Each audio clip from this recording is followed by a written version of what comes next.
The coffee had gone cold 20 minutes ago, but she didn't bother ordering another one. That would mean getting up, walking to the counter, and risking conversation with the barista who always seemed a little too friendly, a little too curious. So she stayed put in her corner seat, the one tucked behind the bulletin board covered in flyers for yoga classes and lost cats. Her hoodie was pulled low, the gray fabric faded from too many washes. Beneath it, her hair was tied back in a simple ponytail, streaked with silver that she'd stopped dyeing months ago. At 62, she'd learned that being invisible was easier than she'd ever imagined. People didn't look twice at older women in coffee-stained hoodies. They didn't wonder. They didn't ask questions, and that was exactly what she needed. The community center had become her refuge over the past 3 months. Every Tuesday and Thursday afternoon, she'd claim the same corner table, order the same medium coffee, and watch the world go by. The place was always busy, filled with the pleasant chaos of daily life. Mothers pushing strollers, teenagers doing homework with headphones in, retired folks playing chess by the window. But it was the piano that drew her here. The instrument sat in the center of the main room like a proud ship anchored in calm waters. A grand piano, older than most of the people who passed it without a second glance. Its black surface bore the small scuffs and scratches of decades of use, of countless hands running across its keys. She'd noticed a coffee ring stain on one corner during her second visit. Someone had tried to cover it with furniture polish, but you could still see it if you knew where to look. She knew where to look. She always noticed pianos. From her corner table, she could see it perfectly while remaining comfortably distant, close enough to admire, far enough to resist. Her fingers would sometimes move unconsciously against the coffee cup's warm ceramic, muscle memory playing pieces that no one else could hear. Today was Thursday, which meant it was open mic afternoon. The monthly event had a loyal following of about 30 or 40 people who came to share their hobbies and talents. Nothing fancy, nothing professional, just regular folks doing things they enjoyed. A teenage boy was currently at the microphone, his guitar slightly out of tune, working his way through a popular song everyone had heard on the radio. He missed a few chords, his voice cracking nervously on the high notes, but people clapped anyway, encouraged him, smiled warmly. This wasn't a competition. It was a celebration of trying, of having the courage to stand up and share something you cared about. She remembered when performing felt like that. Before the pressure, before the expectations, before everything fell apart. The coordinator, a cheerful man in his 40s named Derek, bounced around the room with infectious energy. He wore bright sneakers and always had something encouraging to say to every performer. He treated the nervous teenager with the same respect he'd given the elderly man who'd recited Shakespeare earlier, stumbling over half the words but grinning the entire time. A young mother took the microphone next, her toddler playing with blocks nearby. She sang a gentle lullaby, her voice untrained but sweet and genuine. Her baby looked up mid-song and smiled, and the whole room seemed to melt. Someone in the audience wiped their eyes. This was what music was supposed to be, she thought. Not the ruthless perfection demanded by critics in concert halls. Not the social media scrutiny that could destroy a career in seconds. Just honest human expression, shared between people who cared about each other. She'd forgotten that version of music existed. The lullaby ended to warm applause. The mother scooped up her child and returned to her seat, her face flushed with happiness. Derek stepped back to the microphone, his eyes scanning the room with hopeful enthusiasm. All right, who's next? Come on, don't be shy. We've got the piano here just waiting for someone to play it. Guitar's available too. Or if you want to recite something, tell a story, show us a magic trick, anything goes. A few people laughed. A couple shook their heads good-naturedly. The room had a comfortable, lived-in feeling that made refusal feel friendly rather than rejecting. The piano's been pretty lonely today, Derek continued, walking over to pat the instrument's side affectionately. Surely someone here knows a few notes. Chopsticks counts, folks. We're not picky. Her heart started beating faster. This happened every time someone mentioned the piano. The familiar tightening in her chest, the way her hands would start to tremble slightly, the voice in her head that played that night on repeat, the night everything shattered, the frozen fingers, the blank mind, the audience's confused whispers growing louder, the video that went viral within hours, showing her complete breakdown in front of 3,000 people at one of the world's most prestigious venues. She looked down at her coffee, willing herself to become even smaller, even less noticeable. But Derek's eyes were moving across the room, and she felt them land on her corner. "How about you, ma'am?" Her breath caught. "I've seen you here before," he said, his voice warm and inviting, not pushy. "Would you like to share something? Play a little tune? Seriously, anything. This is the most judgment-free zone in the entire city." Every instinct screamed at her to refuse, to make an excuse, to grab her bag and leave. That's what she'd been doing for 2 years, avoiding, hiding, running from anything that resembled her old life. "Oh, I'm not really a pianist," she heard herself say, the words coming out quieter than she intended. The lie felt wrong in her mouth. It was like denying a fundamental part of herself. But what else could she say? That she used to be one of the most celebrated classical pianists of her generation? That she'd performed in Tokyo, Vienna, London, New York? That she'd won awards and played for dignitaries and had 3 albums that critics called transcendent? That she'd collapsed under the weight of it all and hadn't touched a piano in public for 26 months, 3 weeks and 4 days? An older woman at the next table turned around and patted her arm gently. "Go on, dear. It's just for fun. Nobody here cares if you hit a wrong note. Half of us can't carry a tune to save our lives." Others were nodding, smiling. Their faces held nothing but encouragement. They had no idea who she was, no expectations beyond maybe hearing a simple song. They wouldn't judge her, wouldn't record her failure and share it with millions, wouldn't dissect every mistake and question whether she'd ever been talented in the first place. Derek had walked closer now, extending his hand toward her in gentle invitation. Not grabbing, not demanding, just offering. Her hands were shaking as she set down her coffee cup. She'd come here 62 times in 3 months, 62 afternoons of sitting in this corner, staring at that piano, wondering if she'd ever find the courage again, wondering if the music was still inside her or if fear had killed it completely. Maybe it was the kindness in their faces. Maybe it was exhaustion from running. Maybe it was the simple fact that these strangers saw her as just another person, not as the pianist who'd spectacularly fallen from grace in front of the world. She stood up. Her legs felt unsteady, like she'd forgotten how to walk the 20 feet between her table and that piano bench. The room had grown quieter, but it wasn't the oppressive silence she remembered from concert halls. This felt different, supportive, patient. Derek's smile grew wider as she approached. "Wonderful. Take your time. No pressure at all." She sat down on the bench slowly. The piano was right there. Real. Solid. Waiting. Her fingers hovered over the keys, not quite touching them yet. Her heart was pounding so hard she wondered if others could hear it. 2 years of fear, of shame, of hiding, all came crashing down on her shoulders at once. But beneath that fear, something else stirred. Something she'd almost forgotten. The memory of why she'd fallen in love with this in the first place. Her fingertips made contact with the keys, and she pulled back as if they'd burned her. Too much. Too soon.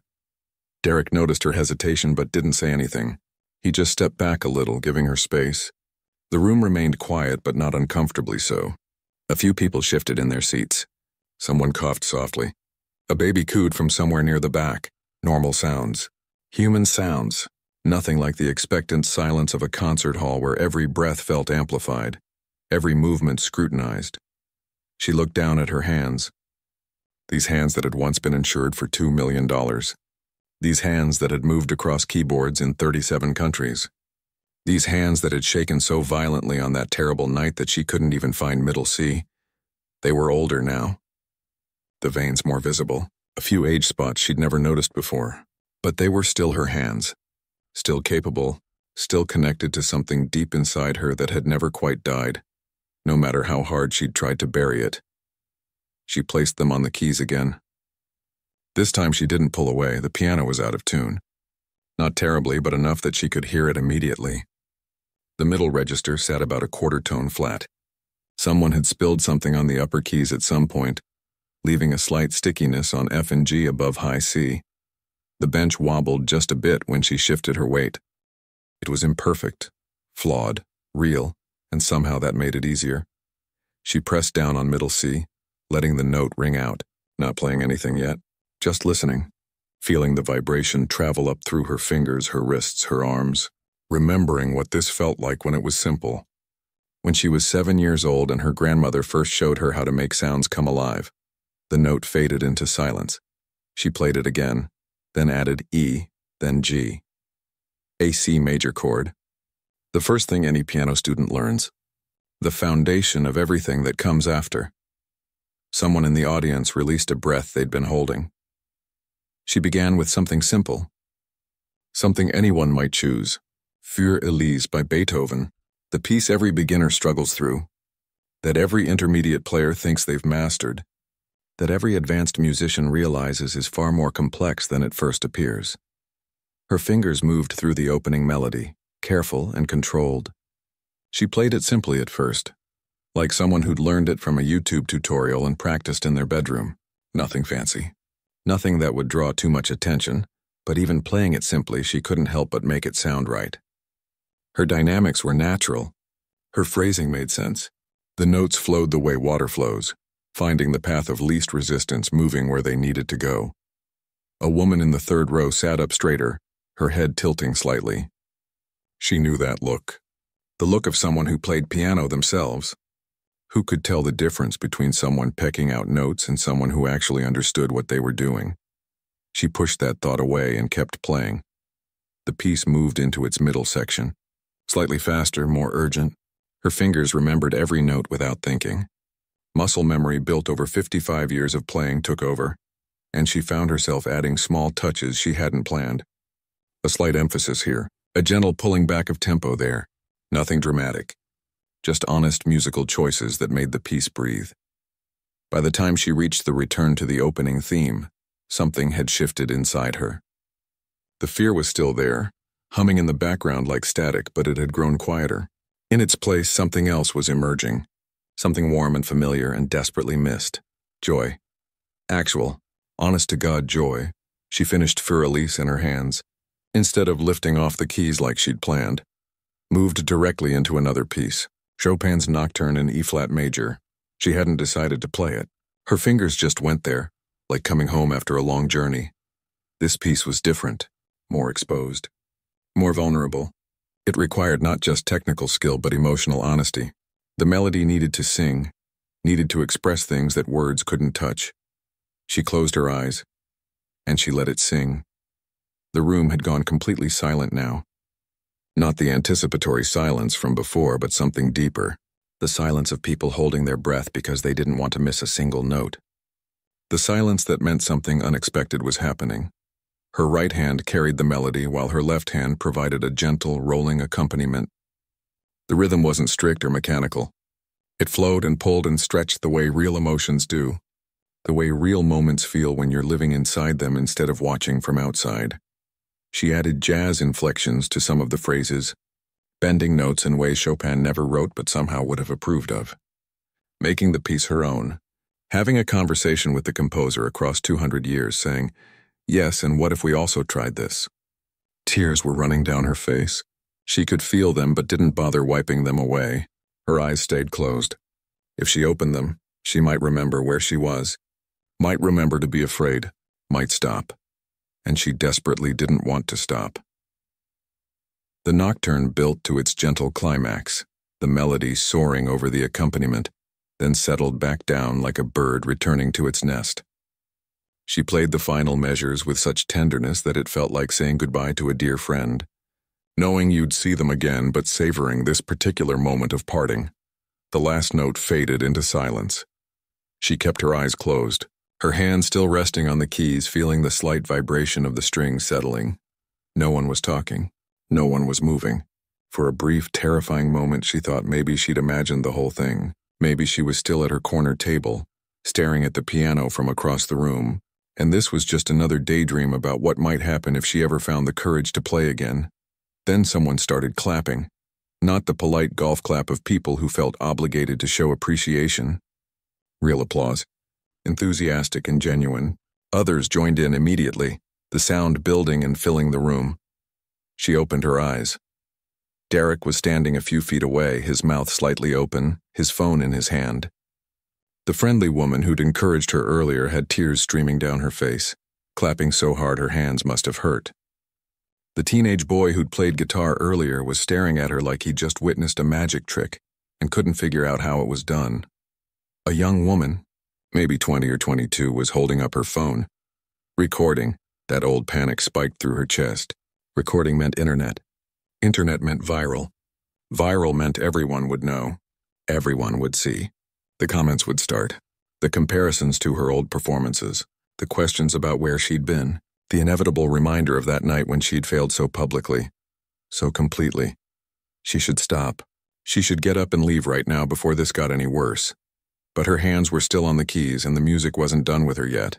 She could feel it building inside her, pressing against her ribs, demanding to be let out. Something bigger than Für Elise or a Chopin nocturne. Something she'd been holding back for 2 years because she'd been too afraid to face it. The piece that had broken. The piece she'd been unable to finish that terrible night at Carnegie Hall. Rachmaninoff's Piano Concerto No. 2. It was one of the most difficult pieces in the entire classical piano repertoire. Technically demanding, emotionally exhausting, requiring both incredible precision and deep feeling. Most pianists needed an entire orchestra behind them to perform it properly. She looked at this humble, slightly out-of-tune community center piano with its sticky keys and wobbly bench, and she thought, why not? What did she have to lose that she hadn't already lost? Her career was gone. Her reputation was shattered. Her confidence had been destroyed 2 years ago in front of 3,000 people and millions more online. But right now, in this moment, in this room full of strangers who'd shown her nothing but kindness, she had a chance to play for the only reason that had ever really mattered. Not for critics, not for career, not for fame or money or validation, just for the music itself. Her fingers moved to the opening chords of the Rachmaninoff, and she began to play the piece that had haunted her dreams for 2 years. This time, she wasn't going to freeze. This time, she was going to finish it. The opening chords of Rachmaninoff's Second Piano Concerto crashed through the community center like a wave hitting shore. Deep, powerful, unmistakable, even. People who didn't know classical music knew these chords. They'd heard them in movies, in commercials, in moments designed to make you feel something big and overwhelming. But hearing them live, played with full force on a piano just 15 feet away, was something else entirely. The conversations happening in other parts of the building stopped mid-sentence. She didn't ease into the piece. Didn't test the waters or play it safe. She threw herself into it completely, her whole body engaging with the music. Her shoulders, her back, her core, everything working together to pull sound from this imperfect instrument. Normally, this concerto opened with the piano alone. Then an orchestra would join in, adding layers of strings and brass and woodwinds. But there was no orchestra here, just her. Just this slightly out-of-tune piano with sticky keys. So she played both parts. Her left hand thundered through the bass notes, suggesting the deep rumble of cellos and double basses. Her right hand carried the melody while also hinting at the orchestral responses. She'd done this before, years ago, when she was a student practicing in a tiny apartment where the neighbors complained about the noise. Playing orchestral reductions, imagining the full sound in her head while her fingers did their best to suggest it. But she'd never performed it this way in public. Never had to. There'd always been an orchestra. Always been the full production with conductor and concert halls and perfect acoustics. This was raw, exposed, stripped down to just her and the piano, having an honest conversation, and it was terrifying, and it was wonderful. The melody emerged from those crashing chords like a flower pushing through concrete. Beautiful and fragile and impossibly persistent. Her right hand sang it out, each note carefully shaped while her left hand continued the rolling accompaniment that gave it foundation. People were entering the room now. She could hear them even with her eyes closed. Footsteps, whispers, the shuffle of chairs being quietly moved to get a better view. Someone from the pottery class upstairs, the receptionist from the front desk, a maintenance worker who'd been fixing a leaky faucet somewhere. Word was spreading through the building that something unusual was happening in the main room. But she barely registered any of it. She was too deep inside the music now, too far gone to turn back. This piece had defeated her once, had humiliated her in front of the world, and she'd spent 2 years being angry at it, afraid of it, convinced that she'd never be able to face it again. But anger and fear were just fear wearing different masks, and right now, playing it in this no-pressure room where people came to share amateur talents and drink bad coffee, she finally understood something crucial. The piece hadn't defeated her. She'd defeated herself. She'd let the pressure and expectations and fear of judgment become bigger than the music. Had forgotten that the notes on the page weren't a test to pass or fail. They were just an invitation. A conversation between composer and performer, written across centuries. Rachmaninoff had been struggling with depression when he wrote this piece. Had been told by critics that he had no talent, that he should give up composition entirely. This concerto was his way of fighting back, of saying, "You're wrong about me and I'll prove it." She'd never felt closer to him than she did right now. The piece moved through its opening section, building and releasing tension like breathing. Her fingers flew across the keys, executing runs and arpeggios that would make most pianists practice for months. But she wasn't thinking about technique, wasn't counting beats or worrying about hitting the right notes. She was just letting it happen. A string broke inside the piano during a particularly forceful passage. She heard it snap, felt the slight change in the instrument's response. The note went dead, just stopped resonating the way it should. 2 years ago, that would have destroyed her. Would have been the excuse she needed to stop, to run, to declare the whole thing impossible. Now she barely paused. Just adjusted, worked around it, kept going. The music was bigger than one broken string, bigger than an out-of-tune piano or sticky keys or anything else that wasn't perfect. The piece moved into its famous second theme, the melody that everyone recognized. Sweet and yearning and achingly beautiful, she played it tenderly, like handling something precious and fragile. This was the part where the orchestra usually swelled underneath, lifting the piano up on a cushion of strings, but she didn't need the orchestra. Her left hand created its own swells, rolling through chords that suggested harmony and depth. She wasn't trying to replace the full orchestration. That would be impossible. Instead, she was having a different conversation with the piece, showing what it sounded like when stripped to its essence, when it was just melody and harmony and rhythm without all the extra decoration. And somehow, it worked. The young woman who'd been recording had moved closer, her phone steady in her hands. Others had pulled out their phones too, but she barely noticed anymore. Let them record. Let them share it. She'd been running from cameras and audiences and judgment for 2 years. And where had that gotten her? Alone in a corner, drinking cold coffee, too afraid to touch the thing she loved most. She was done running. The piece built toward its first big climax, the section where the piano and orchestra usually battle it out, trading powerful phrases back and forth. Her hands were moving so fast now that they blurred, crossing over each other, stretching across octaves, pulling every bit of sound she could from this humble instrument. Sweat was running down her face, mixing with the tears that hadn't stopped since she started playing. Her back ached. Her shoulders burned. Her fingers were starting to hurt from the force she was using. She didn't care. This pain was different from the pain of fear and shame. This was the pain of effort, of pushing yourself to your absolute limit for something that mattered. This was the pain of being fully, completely alive. The climax crashed over her like a wave, and she rode it all the way to the crest before letting it settle back down. The piece moved into a quieter section, giving both her and the audience a moment to breathe. Someone in the room was crying. She could hear soft sobs from somewhere near the back. The sound didn't distract her. If anything, it fueled her. This was what music was supposed to do, make people feel things they didn't know they needed to feel. She glanced up for just a moment, her eyes still wet, and saw the room.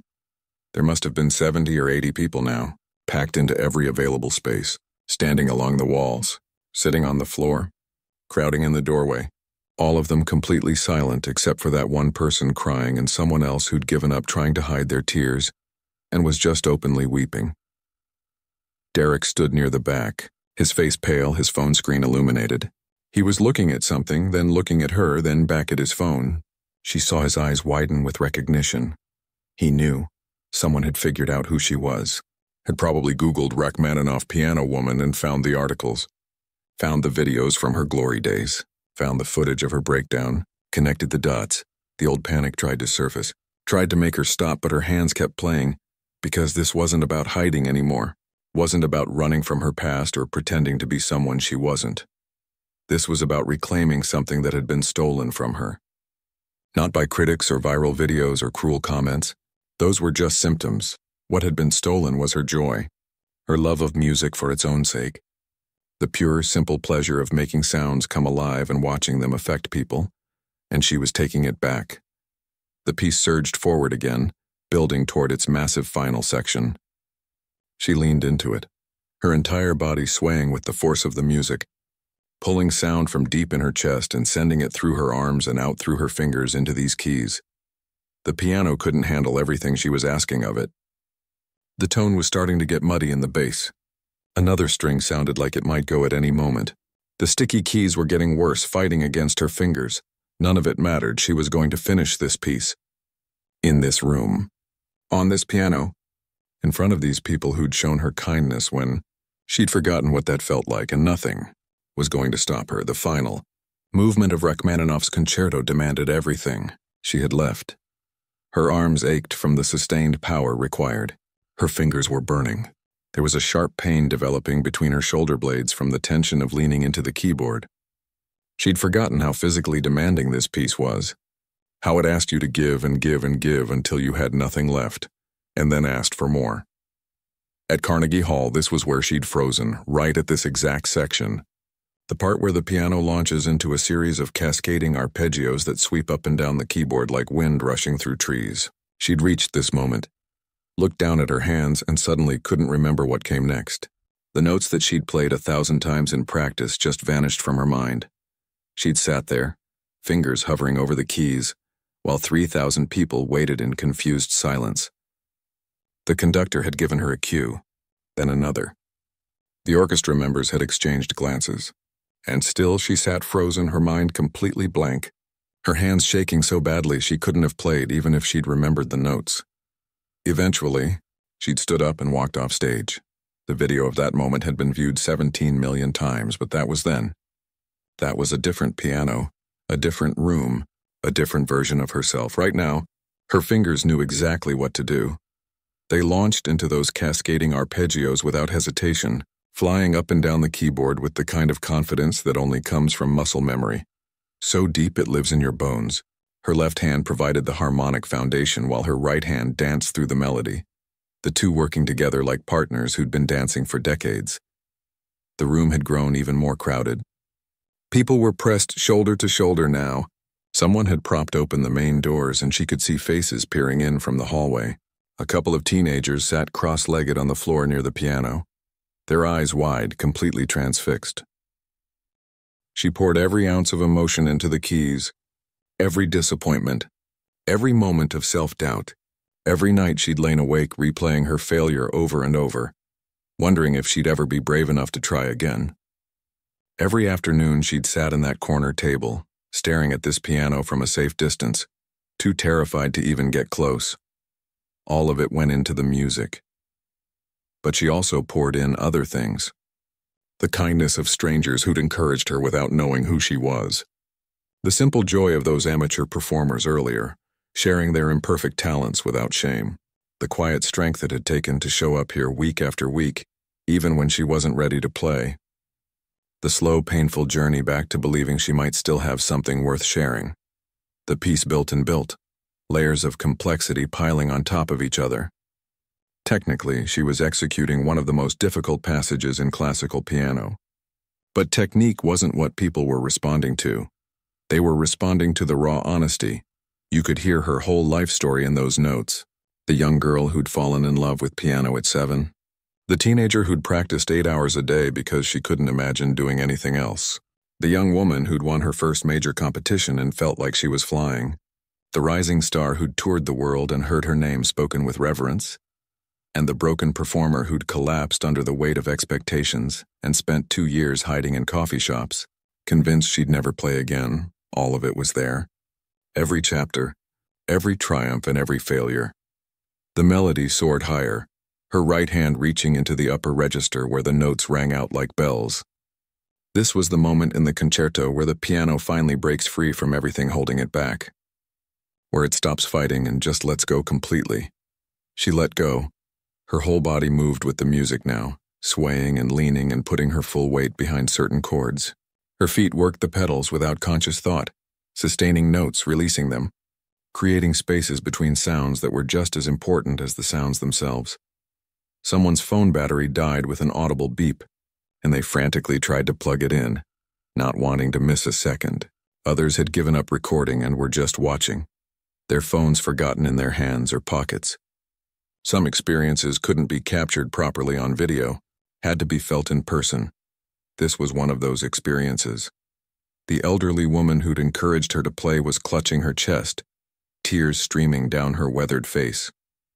A middle-aged man in a work uniform stood with his mouth open, having completely forgotten he was supposed to be fixing something upstairs. The teenage boy who'd played guitar earlier was watching her hands move across the keys, trying to understand how any human could do what she was doing. But it wasn't about technical ability. That was just the vehicle. What she was really doing was showing them what it looked like to face your biggest fear and survive, to take something that had destroyed you and turn it into something beautiful, to be completely vulnerable in front of strangers and trust that they'd hold that vulnerability with care. And they did. Not a single person was looking at their watch or checking their phone for messages. Not one person was whispering to their neighbor or thinking about what they needed to do later. The whole room was locked into this moment, witnessing something they'd probably talk about for years, the day a woman in a faded hoodie played Rachmaninoff in a community center and reminded them what music was really for. The piece rushed toward its conclusion like a river reaching the ocean, powerful, inevitable, building to something that felt both triumphant and bittersweet. This was the ending that audiences loved, the moment that brought people to their feet. She played the final runs, her fingers blazing across the keys with absolute certainty. No hesitation, no fear. Just pure, focused energy channeled through these 88 black and white keys.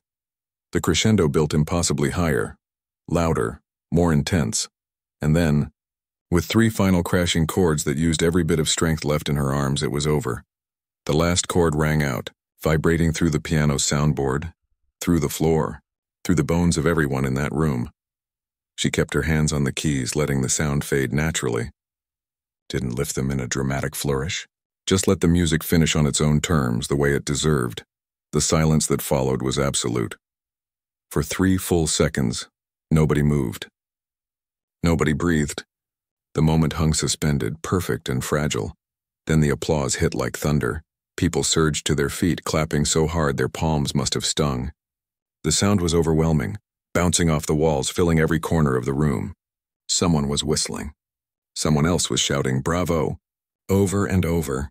The crying woman had given up trying to compose herself and was openly sobbing while clapping at the same time. She finally opened, her eyes fully, and looked at them. Really. Looked. These weren't critics analyzing her technique, weren't industry professionals judging her marketability, weren't internet commenters waiting to tear apart every imperfection. These were just people, regular people who'd been moved by music, who'd watched someone overcome something difficult and felt inspired by it, who'd witnessed genuine human emotion and responded with their own. Derek was making his way through the crowd toward her, his face a mixture of awe and disbelief. He still had his phone in his hand, and she could see an article pulled up on the screen. Her official bio photo from 5 years ago, the headline of a news story about her disappearance from the classical music world. He reached the piano and just stood there for a moment, clearly trying to find the right words. He started, then stopped, looked at his phone, looked back at her. "You're actually her. You're actually—" She waited, her hand still trembling slightly from the exertion, her whole body exhausted but also feeling more alive than it had in years. He said her name, her full name, the one that had been plastered across concert posters and album covers, the one she'd been hiding from for 2 years. And instead of panic, instead of the overwhelming urge to run, she felt something unexpected. Relief. "Yes," she said quietly, her voice hoarse from emotion and exertion. "That's me." The crowd had gone quiet again, people looking confused, looking at their phones, starting to Google, starting to realize. The young woman who'd been recording the whole thing stepped forward, her phone still in her hand but lowered now, respectful. "That was the most beautiful thing I've ever heard in my life," she said, her voice shaking. "I'm a music student, piano performance major. I almost quit last month because I was so afraid of failing, so scared I wasn't good enough." She paused, wiping her eyes. "But you looked terrified when you first sat down." I saw it, your hands were shaking, and you played anyway. You played through it, and it was perfect. Not technically perfect, but really perfect. Does that make sense? It made perfect sense. More sense than anything had made in a very long time. She looked at the young music student standing in front of her, phone still clutched in her hand, tears on her cheeks, and saw herself from 30 years ago, talented but terrified, passionate but paralyzed by the fear of not being good enough. It makes perfect sense, she said softly. I was terrified. I still am, honestly, but I think I finally figured something out today. The room had grown quiet again, everyone leaning in to hear what she'd say. Being scared doesn't mean you shouldn't do something. It just means it matters to you. The things that terrify us the most are usually the things we care about the deepest. The student nodded, fresh tears spilling over. Can I ask, what happened? Everyone said you just disappeared. There were all these rumors, but nobody really knew. She took a deep breath. This was it, the moment where she could either keep hiding behind vague explanations or finally tell the truth. I had a panic attack on stage at Carnegie Hall, she said clearly, her voice carrying through the silent room, right in the middle of a performance. Just completely froze. Couldn't remember the notes. Couldn't move my hands. Had to walk off stage in front of 3,000 people. She saw recognition flash across several faces, people pulling out phones, probably looking up the video right now. The video she'd avoided watching for 2 years but knew existed because the internet never forgets anything. The video went viral, she continued. Millions of views, comments analyzing what went wrong, people debating whether I'd ever been talented in the first place or if I'd just fooled everyone. Lots of armchair psychiatrists diagnosing me with things they knew nothing about. Her voice stayed steady. This was her story, and she got to tell it her way. I couldn't handle it. The shame was overwhelming.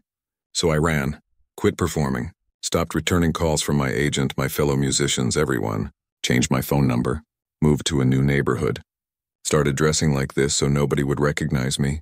She gestured at her faded hoodie, her gray hair, and I told myself I was done with music, that I'd never touch a piano again, that it was safer to just walk away completely than risk failing publicly one more time.